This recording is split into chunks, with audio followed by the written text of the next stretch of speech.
Hi, this is Michael Rubin, and we're about to take a big left turn. We've been working on how to play blues on the diatonic, and we got to the C Dorian scale. Now, one of the things about the Dorian scale that makes it a little different is that not only does it sound good during blues, whether that blues be a major blues or a minor blues, but it also sounds good during regular minor music. So we got to talk a little bit. I want to give you a way to use it for minor music, but so far you and I have not talked about the difference between major and minor at all. And the reality is the Dorian is just one of the ways that you can play minor. There's lots of different minor scales, and they all have times that are good to be used and good not to be used. So we're not going to go that deep into minor, but we are going to go deep enough that you start to understand what Dorian is about. And if you stick with me long enough, and my intentions hold out, I will ultimately get to all the minor scales that I use on a regular basis, and you'll understand minor a little better. So first off, I want to talk about the difference between major and minor. Let's say you're playing a song in the key of C. Well, that song could be in the key of C major or the key of C minor. Now, some people would say those are two different keys, C major and C minor. Personally, I think they're all one key, the key of C. But however you think about it is okay by me. But I do think there is a difference between C major and C minor in terms of what notes sound good for each style of music. So to me, major and minor is more about style of music than it is about keys. But whenever you're going to play a song in the key of C, the rhythm players, the guitarists, the piano players, they're playing chords. Chords, C-H-O-R-D-S, are three or more notes that are played at the same time that sound good together. Well, if you're going to play a song in the key of C, the likelihood is that song will start on a C chord, and it will end on a C chord. It may go to other chords, but it's going to return to that C chord throughout the progression, to the point where maybe 80% of the song is a C chord. You could call that chord the root chord or the key chord, whatever you want. So,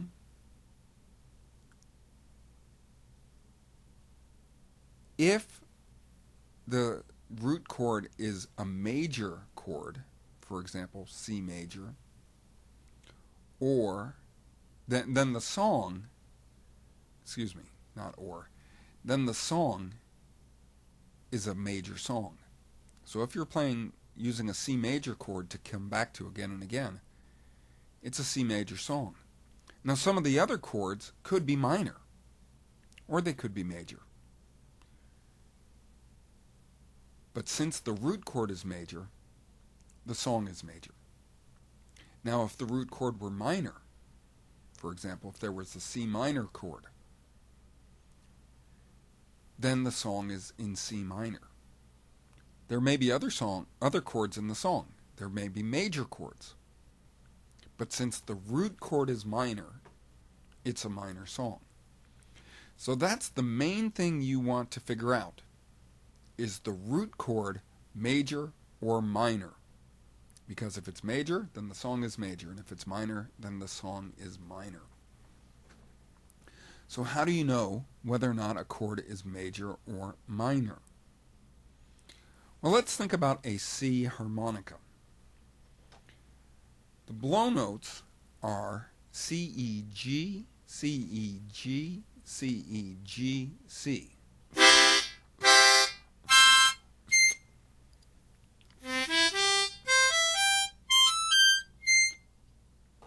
So that is not an accident.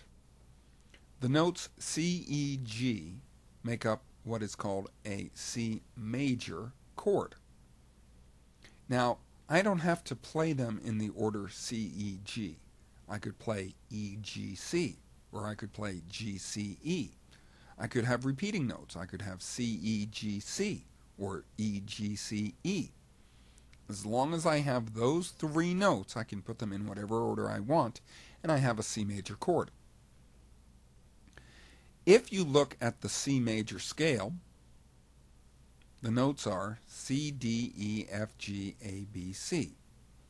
If we were to number those notes, C would be the first note, D would be the second note, E would be the third note, etc. So what numbers are C, E, and G? 1, 3, 5. That's very important. If you know your major scales, and you know the first, third, and fifth note from the major scale, then you know the major chord that has the corresponding root note. For example, the G major scale is G, A, B, C, D, E, F sharp, G. The first note is G, the third note is B, and the fifth note is D. So a G major chord is G, B, and D. Now I don't have to be playing in the key of G major to use a G major chord. That chord comes in handy in a lot of different keys. So for example, I could be playing a song in the key of C major or in the key of C minor, and I could play a G major chord. Now the third note is the important note. Now when I say third, I mean the third note in the major scale. C, D, E, F, G. 1, 2, 3, 4, 5. So when I say 1, 3, 5 is C, E, G. When I say the third, I mean E. It's the second note in the chord. C, E, G. 1, 2, 3. But I call it the third because of its placement in the major scale that has the same root. And that's the important note to tell you whether or not the song is major or minor. Since the E note is a member of the major scale, then we call it a major third. If we were to lower that E note 1/2 step or one keyboard note, we would get E flat. And we could call that the flat third or the minor third. If we played the first note in the C major scale, the third note lowered a 1/2 step, otherwise known as the flat third or the minor third, and the fifth note, C, E flat, G, you would get a C minor chord. And you can hear that by taking a B flat harmonica and drawing on holes 4, 5, and 6.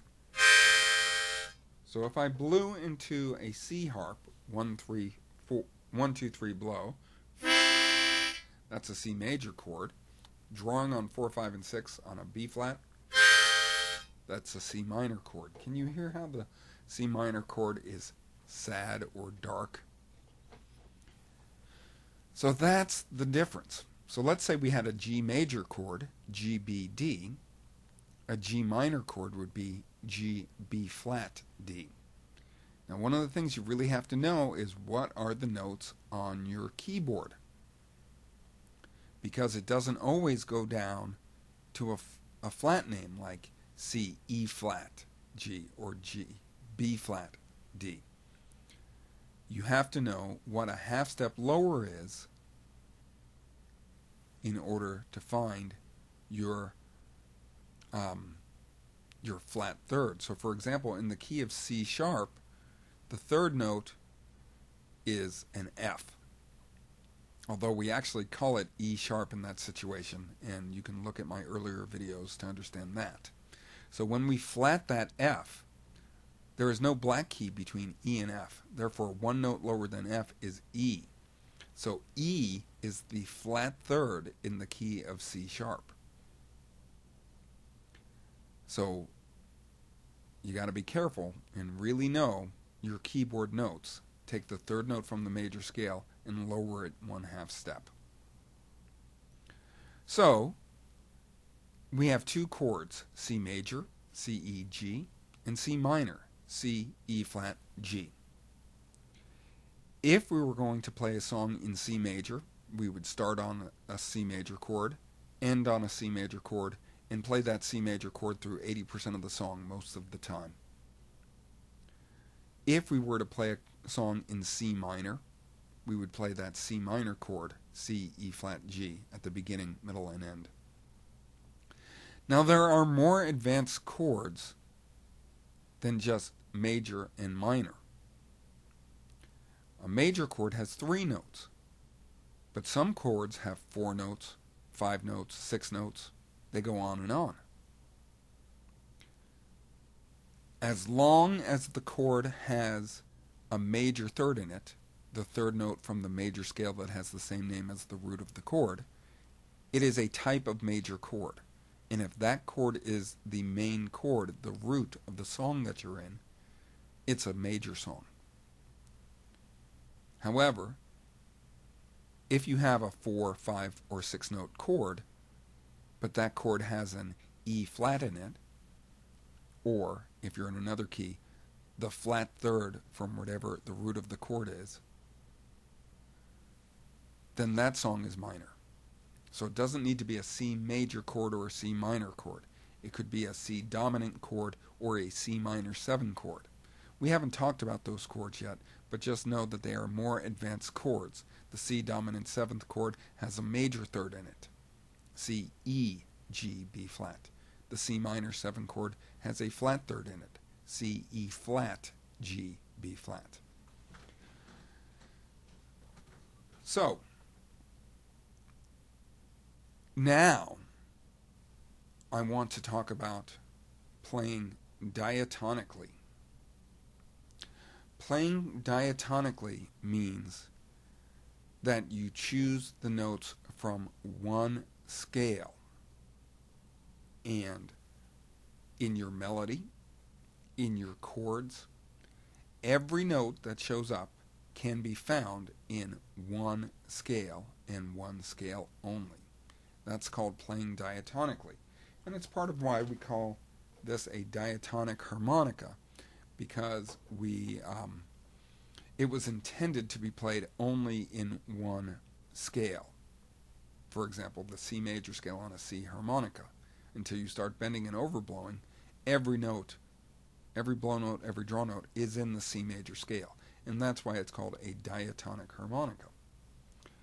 So, let's say we had the C major scale, C, D, E, F, G, A, B, C. Those are the notes we can choose from. So if we played in the melody and played C, D, E, and I'm sure I wasn't really singing C, D, E. C, D, I can't do it, do, re, mi, C, D, E, there it is. If we were to play those notes, and only those notes, that's diatonic. But if we played C, D, E, F sharp, there is no F sharp in the C major scale, and so therefore when we played that F sharp, we changed the song from a diatonic song to a chromatic song. Chromatic means it has notes, it has possibly all of the notes on the keyboard, but at least it has notes that are outside of the main scale that you use in the song. Most people write songs that are diatonic. So the chords, let's say you had a C chord, C, E, G. Every one of those notes is in a C major scale. Let's say you had an F chord, F, A, C. Every one of those notes is in the C major scale. So the chords also are diatonic to the C major scale. Now, when playing diatonic, you don't have to use a major scale. You could use a Dorian scale. The C Dorian scale is C, D, E flat, F, G, A, B flat, C. If you wanted to play diatonic to the C Dorian scale, then the first chord, C, E flat, G, would have to be C minor. And we're going to get a little deeper into that in the next video, but that's a good starting point. So what we're trying to do is, number one, understand the difference between major and minor, And number two, understand that most people play diatonically. And to understand how to play diatonically is our next step. All right, see you soon.